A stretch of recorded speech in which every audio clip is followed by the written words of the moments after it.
কোনো একটা দলের উপর আর দেশকে নির্ভর করা ঠিক হবে না, কোনো এক দলের হাতে ক্ষমতা দেওয়া যাবে না। আওয়ামী লীগ খেয়ে রেখে গেছে সব, আমি খাবো কি, এই ধরনের চিন্তা আবার যারা করে তারা তো দেশের জন্য ক্ষতি করছে। আমাদের এখানে অনেকগুলি বন্দর তৈরি করা, পৃথিবীর হাব হয়ে যাওয়া, বাণিজ্যিক হাব হয়ে যাওয়া, যে কোনো একটা বিপ্লবের পরে আসলে তো আমাদের এখানে বিপ্লব ঘটে গেছে এবং বিপ্লবটা চলমান।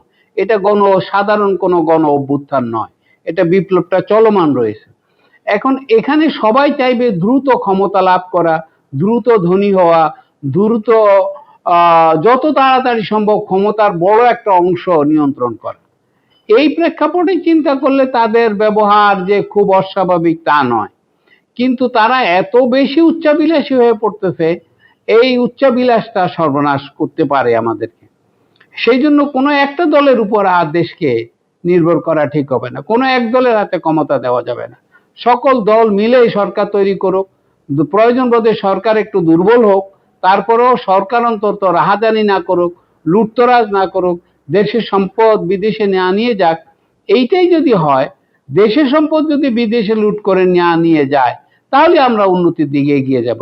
একদিকে আমাদের বাণিজ্যিক বন্দরগুলিকে ব্যবহার করা, আমাদের এখানে অনেকগুলি বন্দর তৈরি করা এবং সহজে পৃথিবীর হাব হয়ে যাওয়া, বাণিজ্যিক হাব হয়ে যাওয়া, তাহলেই আমরা মনে হয় এই সংস্কৃতি থেকে বেরিয়ে আসতে পারবো। এখন অল্প বয়সের ছেলেপেলেদের যেমন সমস্যা আছে, তারা উচ্চাবিলাসী হয়ে অস্থির হয়ে এমন সব কথাবার্তা বলে ফেলে যে যাতে করে আমাদের মধ্যে ভুল বোঝাবুঝি বাড়ে।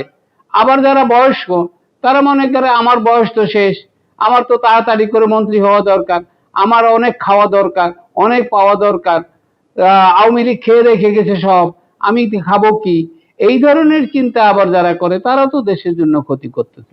কাজে এইখানে সামঞ্জস্য বিধান করার একটা প্রচেষ্টা চালাতে হবে, নবীন প্রবীণ মিলে এখানে কাজটা আগিয়ে নিয়ে যেতে হবে, সাধারণ মানুষকে সম্পৃক্ত করতে হবে। যে আপনাকে চা খাওয়াচ্ছে সেও দেশের অর্থনীতিতে আপনার কন্ট্রিবিউট করতেছে, আপনার অবদান রাখতেছে, এই কথাটা আমাদের বিশ্বাস করতে হবে। এখন সুস্থ বাতাস, রাজনৈতিক সুস্থ বাতাস, আবহাওয়ার সুস্থ বাতাস এবং পরিবেশ পরিস্থিতির উন্নতি এবং মানুষে মানুষের সম্পর্কের উন্নতি। বাঙালি জাতি এটা বিশাল বড় জাতি। বিদেশি গবেষণায় দেখা যাচ্ছে যে ভারতীয় উপমহাদেশে বাঙালি জাতির চাইতে বড় কোনো জাতি নাই। আমাদের ভাষার মতো এত সমৃদ্ধ ভাষা নাই, আমাদের সংস্কৃতির মতো এত সুন্দর সংস্কৃতি নাই।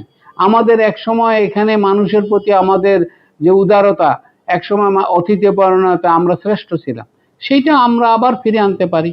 সম্মিলিত প্রচেষ্টার দরকার, আর দলীয় কোন্দল থেকে বেরিয়ে আসা দরকার। আবার সাথে সাথে এই আওয়ামী লীগকে তার ফেসিবাদ নিয়ে সামনে আগাইতে দেওয়া যাবে না, সেটার জন্য সবাইকে একত্রিত হয়ে কাজ করতে হবে।